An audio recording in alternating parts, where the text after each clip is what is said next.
जब बहू ने पहली बार सास के हाथ से तनख्वाह का लिफाफा छीना तो घर में तूफान आ गया। 5 साल से हर महीने तनख्वाह मां के चरणों में रखी जाती थी, लेकिन इस बार बहू ने वह लिफाफा रोक लिया। उस दिन बहू लालची नहीं बनी थी, वह घर को डूबने से बचा रही थी। मां की तिजोरी भरी थी, लेकिन बेटे का घर खाली हो रहा था। जिस दिन बहू ने हक मांगा उसी दिन सच सामने आ गया। कभी कभी परिवार को बिखरने से बचाने के लिए एक स्त्री को बुरी बनना पड़ता है। क्या एक बहू का अधिकार मांगना हमेशा लालच होता है, या कभी कभी यह एक डूबते हुए घर को बचाने की आखिरी कोशिश होती है? नहीं आदित्य, शिखा की आवाज में एक ऐसी दृढ़ता थी जो आज से पहले किसी ने नहीं देखी थी। मैं माफी नहीं मांगूंगी। पिछले 3 साल से मैं चुप थी, लेकिन अब और नहीं। क्या आपको पता है कि पिछले महीने मुन्नू की स्कूल फीस भरने के लिए मुझे अपने मायके से पैसे मांगने पड़े थे? क्या आपको पता है कि घर में राशन नहीं था और माँ जी ने पैसे देने से मना कर दिया था? महीने की पहली तारीख थी, शाम का वक्त था और घर के बाहर हल्की बारिश हो रही थी, लेकिन शर्मा निवास के अंदर का माहौल किसी तूफान से कम नहीं था। आदित्य ऑफिस से लौटा ही था, पसीने से लथपथ, कंधे पर बैग टांगे वह सीधा अपनी मां सुमित्रा देवी के पास गया। सुमित्रा जी सोफे पर बैठी माला झप रही थी, लेकिन उनकी नजरें बार बार दरवाजे की तरफ उठ रही थीं। बेटे को देखते ही उनके चेहरे पर एक विजयी मुस्कान आ गई। यह पिछले 5 सालों का नियम था। आदित्य को तनख्वाह मिलती, वह घर आता और सीधे सफेद लिफाफा अपनी मां के चरणों में रख देता।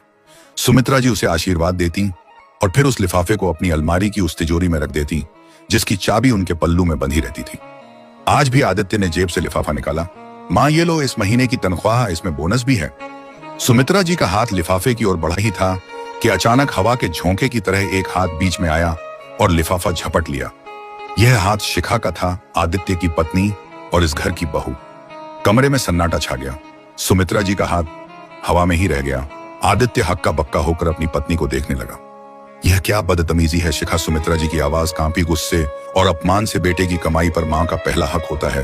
तूने मेरे हाथ से पैसे छीनने की जुर्रत कैसे की? शिखा की आंखों में आंसू थे, लेकिन उसका चेहरा सख्त था। उसने लिफाफे को अपनी मुट्ठी में भींच लिया और बोली, मां जी, हक उसका होता है जो जिम्मेदारी समझता है, और अब बहुत हो गया।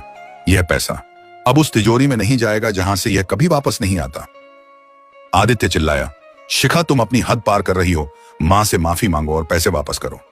नहीं आदित्य, शिखा की आवाज और मजबूत हो गई। मैं माफी नहीं मांगूंगी। पिछले 3 साल से मैं चुप थी, लेकिन अब और नहीं। क्या आपको पता है कि पिछले महीने मुन्नू की स्कूल फीस भरने के लिए मुझे अपने मायके से पैसे मांगने पड़े थे?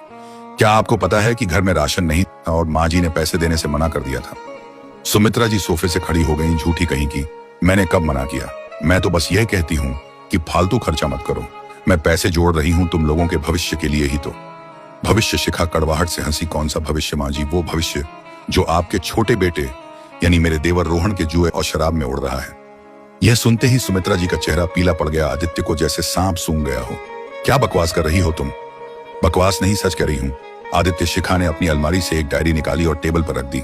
ये देखिए, यह है उस भविष्य का हिसाब। हर महीने आपकी तनख्वाह का आधा हिस्सा माँ जी चुपके से रोहन को भेज देती हैं, जो मुंबई में मॉडलिंग के नाम पर ऐश कर रहा है, और बाकी बचे पैसों से वो अपनी बेटियों यानी आपकी बहनों के लिए सोने के गहने बनवा रही हैं, ताकि समाज में उनकी नाक ऊंची रहे। और यहाँ हम एक एक रुपए के लिए तरस रहे हैं। आदित्य, आपकी शर्ट के कॉलर घिस चुके हैं, मुन्नू के जूते फट गए हैं और मुझे अपनी बीमारी के इलाज के लिए 6 महीने से टालना पड़ रहा है। सुमित्रा जी चिल्लाई, तू मेरे बेटे को मेरे खिलाफ भड़का रही है।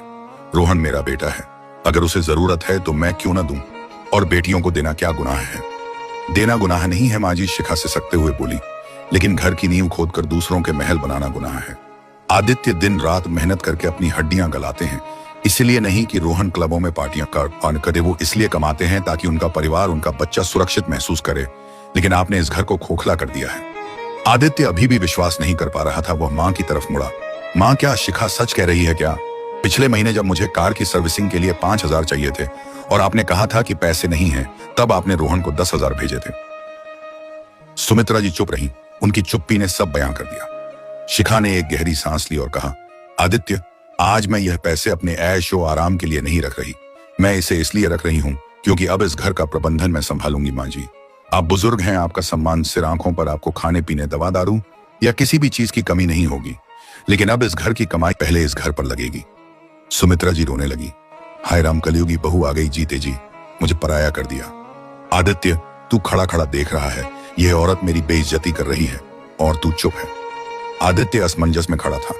एक तरफ उसकी जन्म देने वाली मां थी और दूसरी तरफ उसकी पत्नी जो कड़वा सही पर सच बोल रही थी।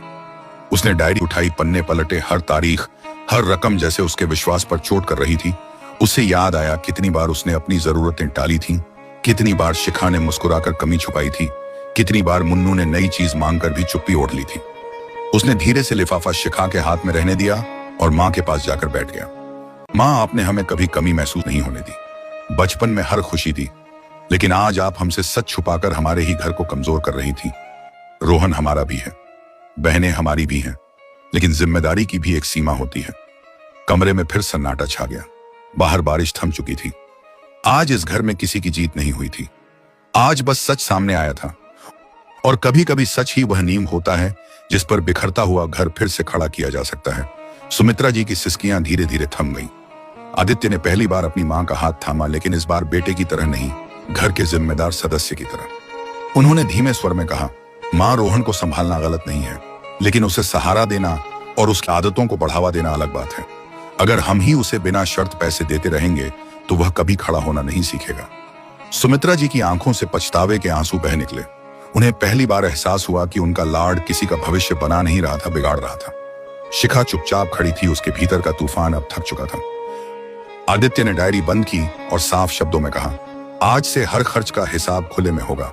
मां, आप इस घर की बड़ी हैं, आपका सम्मान रहेगा, लेकिन फैसले मिलकर होंगे। और रोहन को अब एक भी रुपया तब तक नहीं जाएगा जब तक वह खुद मेहनत करना शुरू न करे।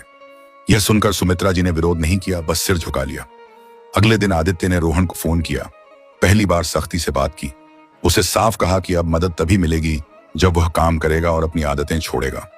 शुरू में रोहन ने गुस्सा किया, फोन काट दिया, कई दिन तक बात नहीं की। घर में भी कुछ दिन भारीपन रहा, लेकिन धीरे धीरे चीजें बदलने लगी। शिखा ने घर का बजट संभाला। सबसे पहले मुन्नू की फीस समय पर भरी गई, उसके लिए नए जूते आए। आदित्य ने अपनी पुरानी शर्तें बदलवाईं और शिखा का इलाज शुरू हुआ। सुमित्रा जी पहले खामोश रहती, फिर एक दिन खुद रसोई में आकर शिखा के साथ बैठ गईं। उन्होंने धीमे से कहा, मुझसे गलती हो गई। वह पहली बार था जब सास और बहू ने बिना तकरार के साथ चाय पी। कुछ महीनों बाद रोहन का फिर फोन आया। इस बार उसकी आवाज में अकड़ नहीं, थकान थी। उसने बताया कि उसने एक छोटी सी नौकरी पकड़ ली है और वह कोशिश कर रहा है। आदित्य ने उसकी हौसला अफजाई की, लेकिन इस बार पैसे नहीं भेजे। समय लगा, लेकिन घर की दीवारों में फिर से भरोसा लौटने लगा। सुमित्रा जी अब हर महीने खुद शिखा से पूछती, इस बार कितना बचा। मुन्नू हंसने लगा। घर में तनाव की जगह बातचीत ने ले ली, और उस दिन सबको समझ आया कि कभी कभी परिवार बचाने के लिए एक स्त्री को कठोर बनना पड़ता है।